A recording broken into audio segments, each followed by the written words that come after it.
Matapos ang record-breaking na Traslasyon 2026, isang crew cab ng ABS-CBN News ang nasira ng husto sa Arlegui Street, Maynila.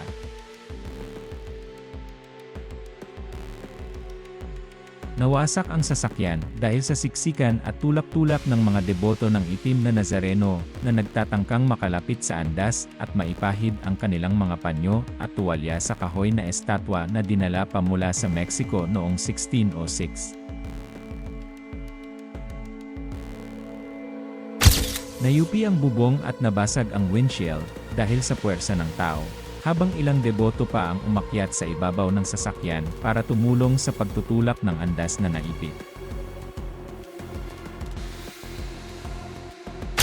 Makikita sa viral video ang isang lalaki na tila nag-alas Spiderman para maabot ang andas, patunay ng tindi ng debosyon ng mga tao.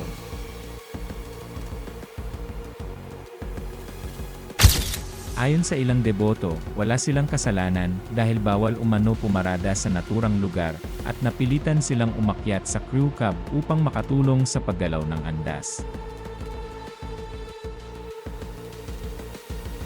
Ang insidenteng ito ay nagpapakita kung gaano kaseryoso at walang sawang ipinapakita ng mga deboto ang kanilang pananampalataya, kahit na hindi kinikilala ang media o ang otoridad sa paligid.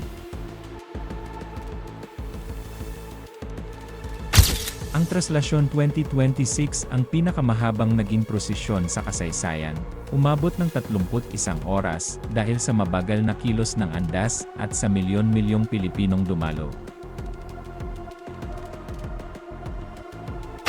Sa kabila ng kasiyahan at pananampalataya, 4 na tao ang nasawi, at maraming eksena ang nagpakita ng sakripisyo, debosyon, at kaguluhan sa mga kalsada ng Quiapo.